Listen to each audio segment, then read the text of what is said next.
The stars above Earth were no longer beautiful. They used to shine as symbols of hope, but now they burned like dying fires in a cold sky.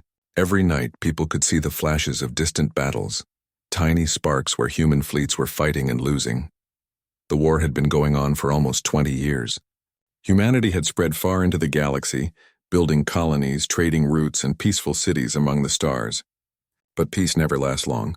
From deep space came the Varan Dominion, a race of tall, silent beings who communicated through light patterns instead of words. They didn't talk, they didn't negotiate, they just attacked. At first, humanity believed they could win. The United Earth Defense Fleet was strong, and Earth scientists were brilliant.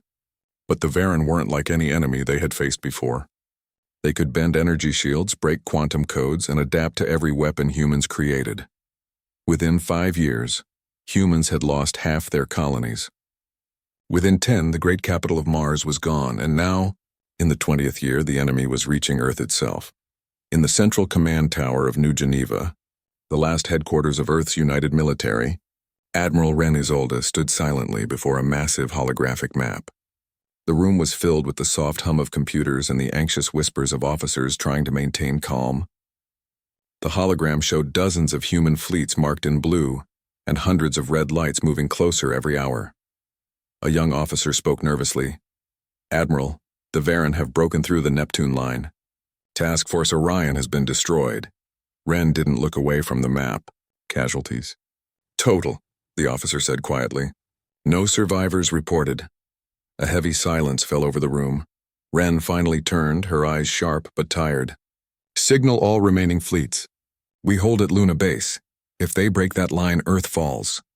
The officers nodded and hurried to follow her command. But inside, everyone knew the truth. The line would not hold. Far from Earth, on the dark side of the moon, human warships gathered like wounded birds. Their hulls were scarred, engines flickering, and shields weak. The captains of those ships had seen too much loss. They knew they were fighting the last battle of humankind. In one of those ships, Commander Elias Grant stood on the bridge watching the void. His crew worked quietly, their faces pale under the dim lights. "Status report," Elias said softly. "Engines at 50%. Ammunition running low. We have enough power for one more battle," the engineer replied. "One more battle," Elias repeated, staring out the window. He remembered his home, a small city on Earth, his wife and his daughter. He hadn't seen them in years. Now he wondered if he ever would again. A soft beep came from his console. "Incoming transmission from Earth Command," the comm officer said. Elias turned. "Put it through." The holographic image of Admiral Ren appeared before him. She looked calm, but her voice carried the weight of desperation. "Commander Elias," she said, "the Varan are advancing faster than predicted. We've lost all contact with Titan Base. We need every ship ready to defend Luna." "We'll hold the line, Admiral," Elias replied. Ren nodded. "You're one of our best, Commander. But if the line fails?" She paused. Her voice became lower, almost a whisper. "If the line fails, you will receive a final command from Earth Central.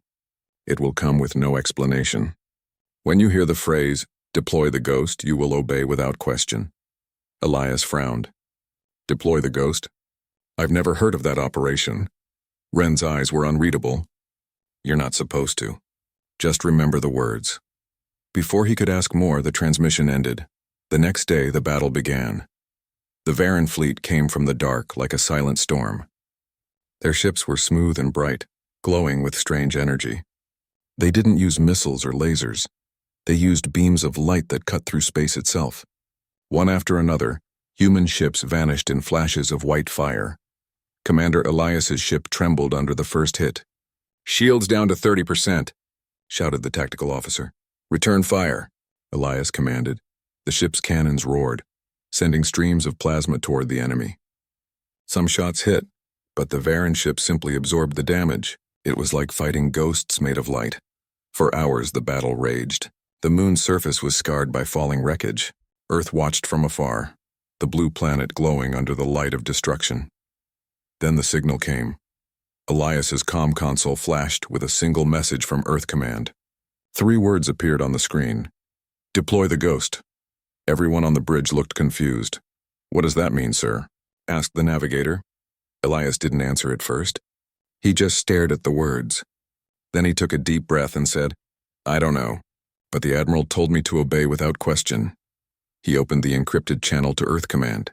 This is Commander Elias Grant of the Valor's End. Confirming order, deploy the Ghost. There was silence. Then a voice, cold, mechanical, and distant, replied through the speakers. Authorization accepted. Awakening protocol initiated. Elias frowned. Awakening of what? No one answered. The transmission ended abruptly and every screen on the bridge flickered. The ship's power dimmed for a moment, then, somewhere deep beneath Earth's surface, something ancient and forgotten began to stir. Far below the crust of the planet, buried beneath centuries of rock, lay a forgotten chamber. It had been sealed before most of the officers in the fleet were even born.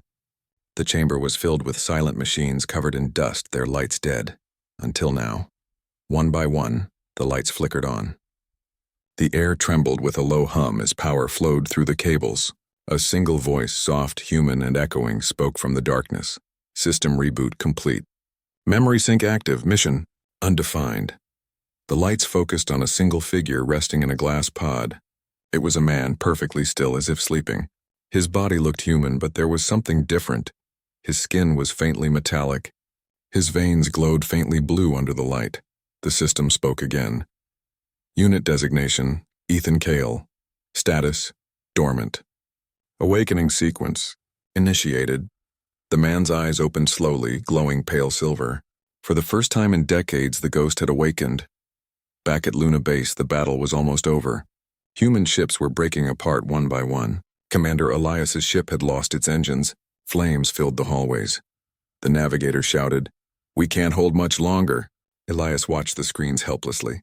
"So this is it," he murmured. But then suddenly all communications channels lit up. Every remaining human ship received the same signal. An old, forgotten frequency from Earth itself. It was a voice. Calm, steady, and filled with quiet confidence. "This is Ghost One," it said. "All units, stand by." "I'm coming!" Elias's eyes widened. Who is this?" No reply came. Only the sound of a ship launching from beneath Earth's surface, cutting through clouds like a black arrow. It had no insignia, no name, only a silent purpose. The Ghost had returned, and somewhere deep in the command center of Earth, Admiral Wren stood watching the rising ship with a quiet whisper. "May humanity's last hope never fade again." Deep under the surface of Earth, silence ruled for decades. The facility known as Project Helios had been forgotten by almost everyone, except a few people in command. Thick layers of steel and rock surrounded it, protecting a secret that had been sleeping since the last century. Now, after 32 long years, the lights inside the chamber flickered on one by one. Machines came to life, their screens showing strange lines of old code. The air filled with the low hum of awakening systems. In the center of the room stood a large glass pod. Inside it lay a man, still and quiet like a statue made of light and shadow. His name was Ethan Cale, the soldier humanity once called the Ghost. The system's voice broke the silence. "Revival sequence complete. Subject stable." Initiating consciousness, Ethan's eyes opened slowly. A pale blue glow reflected from his irises, soft but sharp. For a few seconds he didn't move.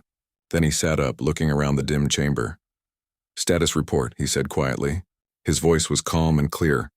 A soft, female-sounding AI replied through hidden speakers. "Good morning, Captain Kyle. You have been dormant for 32 years, 7 months, and 12 days. Humanity's war status critical." Ethan frowned. 32 years. That long? "Yes," the AI replied. "Project Helios was ordered into permanent sleep after the armistice failure." "Do you remember your last mission?" "I remember too much," he said softly. He stepped out of the pod, barefoot on the cold floor. His body felt heavy but strong. Wires detached from his arms and neck as he walked toward a nearby mirror. The reflection staring back at him was both human and not. His skin looked normal, but faint blue lines glowed under it. Energy veins connecting organic tissue to synthetic circuits. He studied himself quietly. "Still human enough," he murmured. The AI's tone turned gentle. "Admiral Wren has reactivated your clearance. You are to report to Earth Defense Command immediately." Ethan looked up toward the ceiling. "The war isn't over then?" "Negative," said the AI. "Humanity stands at 27% survival probability." He nodded once. Then it's time. He walked to the end of the chamber where a large metal door waited. The AI recognized his biometric signature and opened it with a deep hiss. Beyond it stood a sleek black ship, silent, polished, and built for speed. Its design was older than most modern fleets, but far more advanced. It was his ship, the Spectre 1. Ethan placed his hand on its hull. "Did you miss me, old friend?" The AI replied softly. "I never stopped waiting." He smiled faintly. "Neither did I." High above, in Earth Command headquarters, Admiral Ren Isolde stood before a vast digital map of the solar system. Red marks filled most of the screen. Earth was almost surrounded. A young officer approached. "Admiral, we've confirmed the activation of Project Helios. The subject has awakened." Ren's expression didn't change, but her eyes softened. "Then maybe we still have a chance." The officer hesitated. "With respect, ma'am, is it wise to release him?" "There were reasons the project was locked away." Ren turned slowly. "I know those reasons. But we're out of choices. Every hour we lose another fleet. Every day we lose another world. Humanity needs a miracle, and miracles are rare. Ethan Keel is one of the few we ever made." The officer nodded quietly. Ren looked back at the screen, where Earth glowed faintly blue against a sea of red. "Send him the coordinates of the Varan advance line, and prepare the fleet to support him if that's even possible." Hours later, a streak of black light rose from the surface of Earth. The Spectre 1 climbed through the clouds, piercing the atmosphere like a shadow. From the ground, it looked like a comet flying backward, dark instead of bright. Inside the cockpit, Ethan's hands moved calmly over the controls. The ship responded instantly, like it could feel his thoughts. "System synchronization complete," the AI reported. "All weapons and stealth protocols online." "Good," Ethan said. "Let's see what's changed in 30 years. The main display opened a map of the battle zone near Luna. Dozens of human ships were trying to hold the line. Most of them were damaged. The Varan fleet surrounded them like a silver storm. Ethan watched silently for a long moment. Then he whispered, "You've fought long enough. Let's end this." Meanwhile, Commander Elias Grant stood on the bridge of his half-damaged ship, the Valor's End. The battle near the moon was almost lost. Every screen showed damage reports. Sparks flew from broken panels, and crew members ran to fix what they could. "Commander, shields down to 10%, shouted the engineer. "Keep firing," Elias ordered. "We're not giving up." But even as he said it, he knew they couldn't win. The Varan ships moved with strange grace, weaving through attacks as if they could read human thoughts. Their bright energy weapons cut through metal like paper. Then suddenly the radar officer gasped. "Sir, unidentified contact approaching from Earth, fast." Elias turned. "Friend or foe?" I don't know. It's not broadcasting any signal." The crew watched as a dark shape streaked across the screen. It moved faster than any known ship, too fast for scanners to track. A few seconds later, it was among the Varan fleet, and then everything changed. A wave of invisible energy pulsed through space. The Varan ships closest to the shadow lost their glow. Their energy fields flickered like dying lights. On board the Valor's End, the crew stared in shock. "What was that?" "I don't know, sir. But the enemy's formation is breaking." Elias leaned forward, eyes wide. "Zoom in." The image cleared, and they saw a single small ship moving like a black arrow between the massive alien cruisers. Every time it passed one, the enemy vessel went dark, drifting lifelessly. "Who's flying that thing?" whispered one of the officers. Then a calm voice echoed through the fleet's communication channels. "This is Ghost 1, the voice said. "All units hold your positions. I'll take it from here." Elias felt a chill run down his spine. "The ghost? That's impossible. He's just a myth." But myths don't usually talk back. Inside the Spectre 1, Ethan Kale's face remained emotionless as he guided his ship through the storm. His neural interface connected directly to the controls, letting him move faster than any pilot. The ship responded to his thoughts before he even finished them. "Targeting systems online," the AI reported. "Focus on their command vessel," Ethan said. "We end this fast." He maneuvered through the glowing battlefield, slipping between beams of light and plasma explosions. To the enemy, he was invisible, a ghost drifting through chaos. The Varan ships tried to scan him, but every signal they sent returned nothing. Their sensors could not detect his ship, and their weapons could not lock on. It was like he didn't exist. Ethan reached the massive Varan flagship. It was beautiful in a strange way. A silver tower of energy surrounded by shimmering rings. "Analyze its structure," he ordered. "Energy core located at central axis," the AI replied.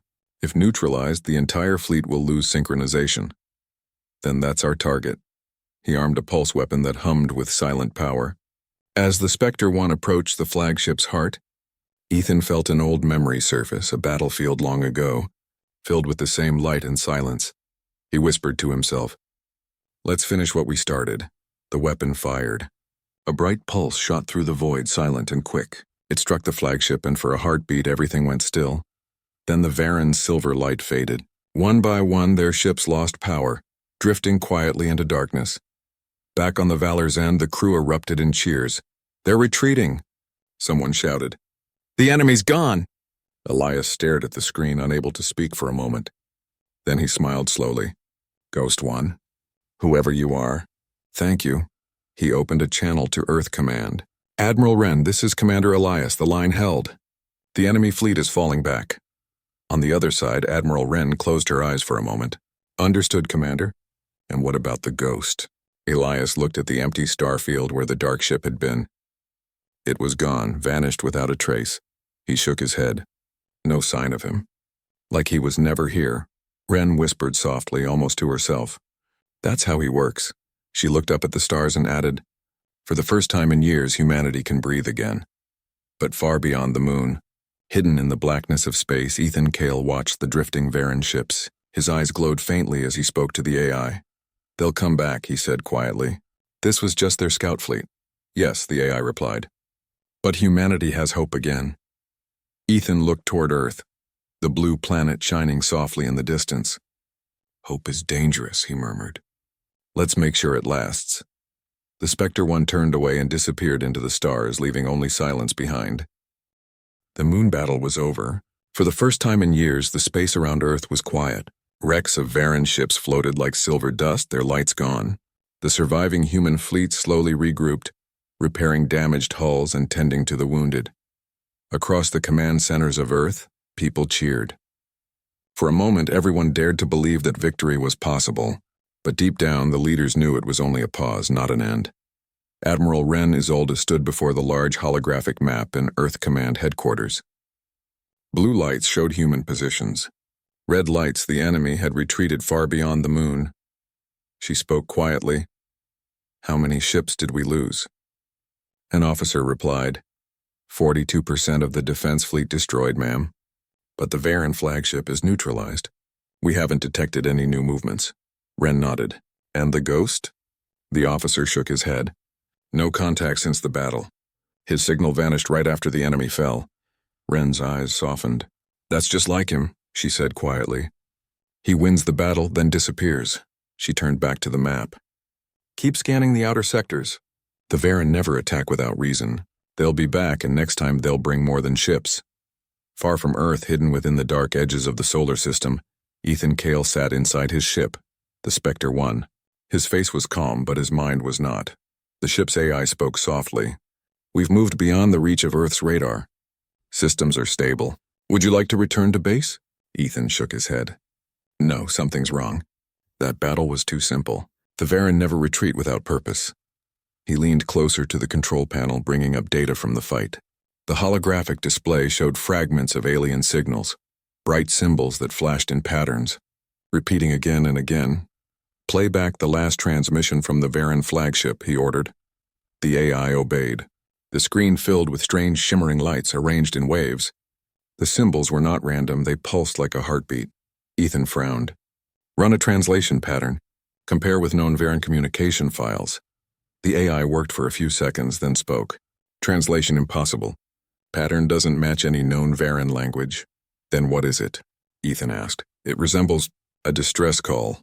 Ethan leaned back in his seat, thoughtful. "A distress call? But sent to whom?" The AI replied softly, "Unknown source." But the signal wasn't directed at their own fleet. "It was sent deeper into space, deeper," Ethan murmured. He stared at the star map as a chill moved through him. Then maybe we just woke something worse. A few days later, Ethan's ship drifted near the wreckage of the Varan flagship. The massive vessel, once glowing with strange light, was now cold and broken. Its surface looked like glass shattered by invisible hands. "Prepare a drone scan," Ethan said. "Let's see what they left behind." Tiny drones flew out from his ship, their lights glowing faintly as they entered the alien wreck. Inside, the corridors were quiet and full of frozen mist. The walls shimmered with faint energy, like the ship itself was alive even in death. "Strange," the AI said softly. "Energy levels remain unstable. There's something still active in the core chamber." Ethan narrowed his eyes. "Show me." The main screen displayed the inner chamber, a round room filled with glowing threads of silver light. In the center floated a crystal-like sphere pulsing weakly. "What is that?" Ethan asked. "Unknown structure," the AI replied, "but it's transmitting the same pattern as the distress signal." Ethan thought for a moment. "Bring it aboard, carefully." The drones carried the crystal to the Spectre 1's lab bay. Once it was secured, Ethan entered the chamber wearing a protective suit. The crystal floated inside a containment field, spinning slowly, its light reflecting in his eyes. He placed his hand near the glass and the crystal pulsed brighter. "As if it could feel his presence, it's reacting to me," he said. The AI responded, "Possibly because your neural patterns are partially synthetic. It might recognize you as..." "Similar," Ethan frowned. "Similar to what?" "Perhaps to itself." That night, while the ship drifted in silence, Ethan sat in the cockpit staring at the stars. The crystal's weak glow flickered behind him like a heartbeat in the dark. He whispered softly, "What were you trying to say before you died?" Then the ship's alarm beeped. "Energy spike detected from the artifact," the AI warned. Ethan turned. The crystal was glowing brighter, too bright. The energy meters climbed rapidly. "Containment field holding?" "Barely." The glow spread through the lab, and suddenly a wave of soft light filled the ship. Ethan shielded his eyes. When he looked again, the crystal had projected something into the air, a figure made of light. It looked like a human, or something close. A faint, echoing voice spoke. "Is anyone there?" Ethan froze. "Who are you?" The figure flickered. "We are not your enemy." The voice sounded strange, broken but gentle. "You fight the Varen." But they were not always like this. They were changed. Ethan took a step forward. "Changed by what?" The figure's light dimmed as if weakening. "A signal. From beyond your galaxy. We tried to stop it, but it consumed us. It rewrote us." Ethan's heartbeat slowed.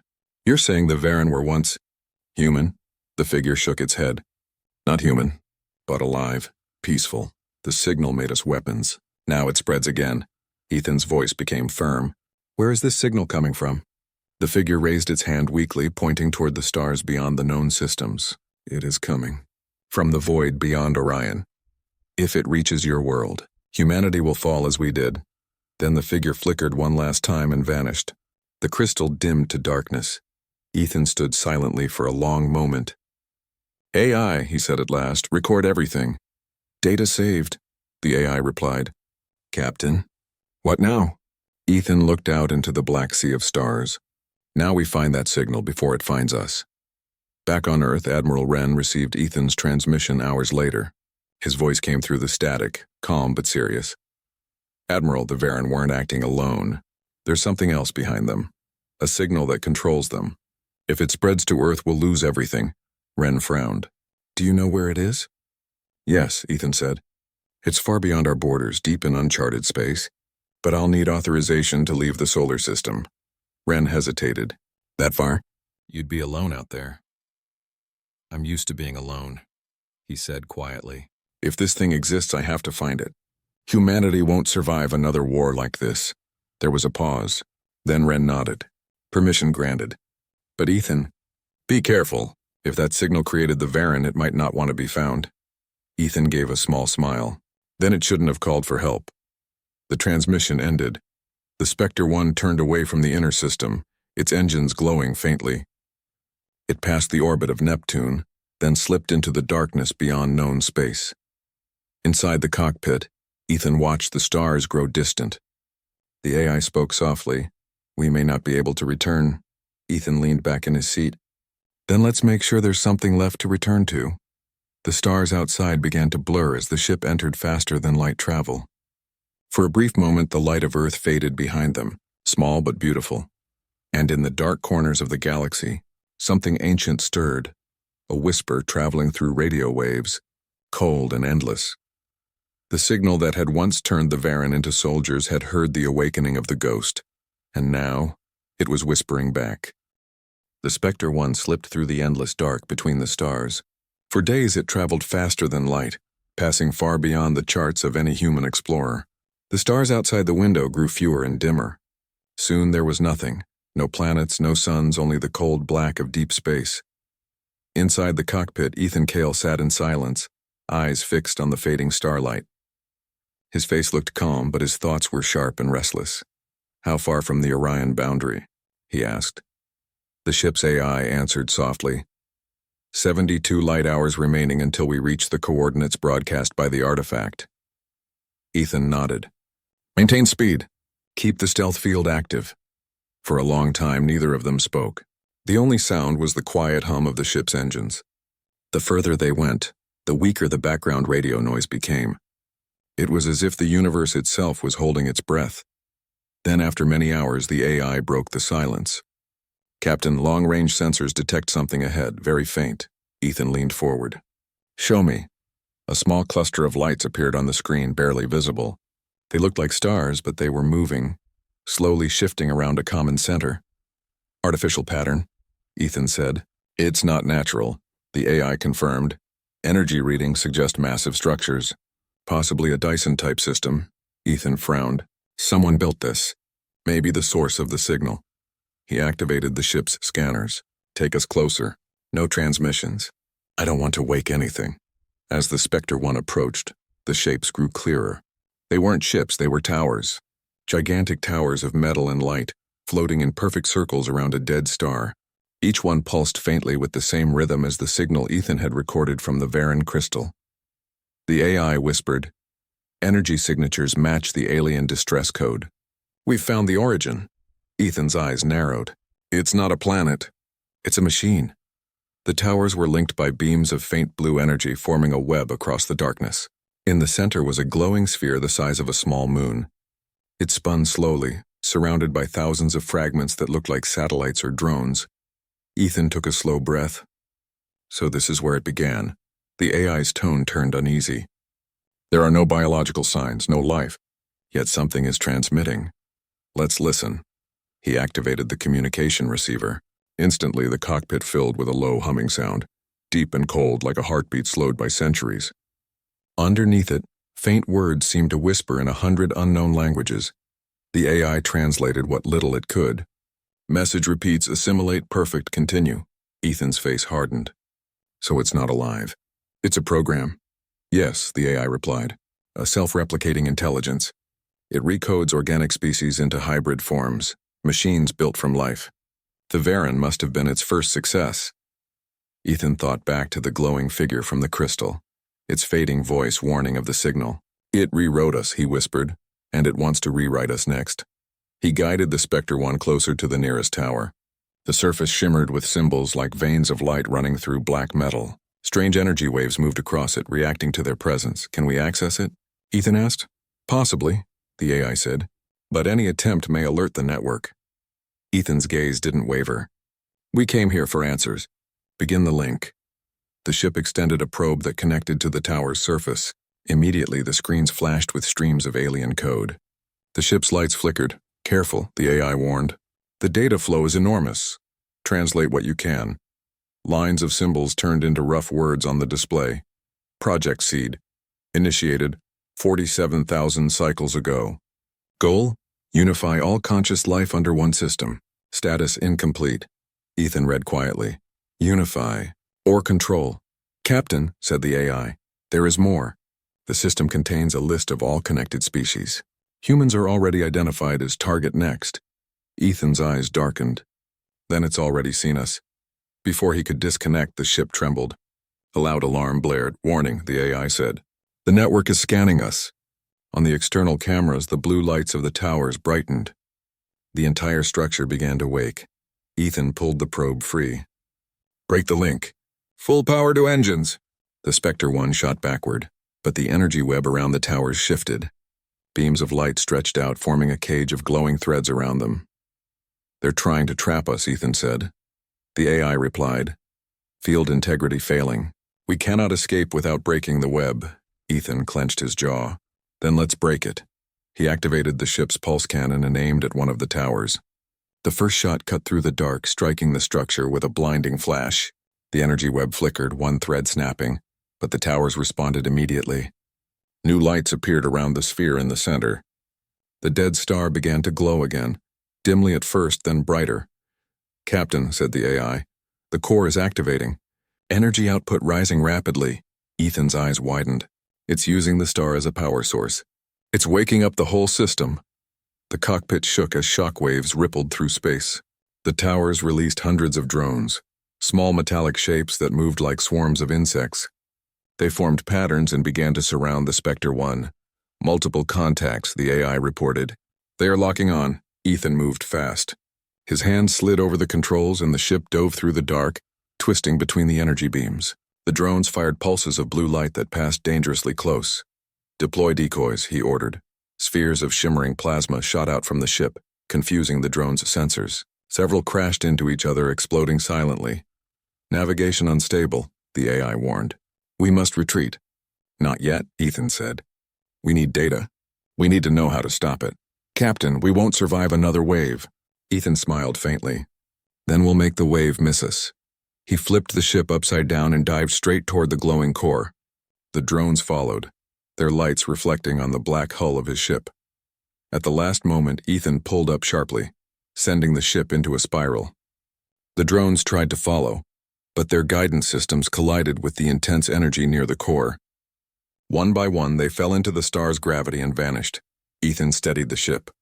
There's our exit. Take us out before the core overloads. The AI calculated quickly. We can use the shockwave to boost speed, but it's risky. I like risky, Ethan replied. Do it. As the towers drew energy from the star, the entire structure began to collapse inward. The light grew brighter and brighter until it filled the cockpit. 3, 2, 1. The Spectre 1 shot forward, riding the blast like a shadow through fire. The star behind them exploded in a silent burst of blue light, sending fragments of the tower spinning into the void. The ship emerged on the other side of the blast, shaken but alive. Ethan looked back at the fading light. We bought time. But that thing won't die so easily. The AI's voice was calm again. Correct. The signal is still active. Parts of the network survived. It will rebuild. Ethan nodded slowly. Then we'll find its heart and shut it down for good. Back on Earth, Admiral Wren received Ethan's report. The transmission was weak and filled with static, but his words were clear. Admiral, the signal isn't a simple machine. It's a network, something ancient. It turns entire species into part of itself. The Varen were its first victims, not our enemies. The system is damaged, but it's not destroyed. It's still spreading. Wren's face turned pale. How long do we have before it reaches us? Ethan hesitated. Weeks, maybe less. The network can send itself through any technology, any frequency. If it finds a way into our systems, we'll become just like the Varen. Wren stood silently for a moment, then said, Then we have to stop it before it does. Ethan's voice was calm. I'll find its core, but if I fail, you must destroy every communication line on Earth. Go dark. It's the only way to survive. Wren's heart sank. That would isolate us completely. It's better than losing ourselves, Ethan said softly. The screen went dark. As the Spectre 1 drifted in deep space, the AI broke the silence again. Captain, long-range sensors detect a faint transmission from the remains of the network. It's repeating a message. Ethan looked at the screen. The words were simple. The ghost has seen us. He exhaled slowly. Then it knows I'm coming. He turned his ship toward the distant stars where the last fragments of the signal glowed faintly in the void. Let's finish this, he said quietly. The engines lit once more, and the Spectre 1 vanished into the darkness beyond the edge of the galaxy. The Spectre 1 cut through the emptiness of deep space. Stars were few and distant, and the blackness around Ethan Cale felt infinite. Every sensor on the ship hummed with quiet energy, scanning for the remnants of the ancient signal network. He had traveled further than any human before him, driven by one goal, to stop the signal before it could reach Earth. The network had been everywhere. It had enslaved the Varen, twisted them into weapons, and almost turned humanity into another set of machines. But Ethan had learned its patterns.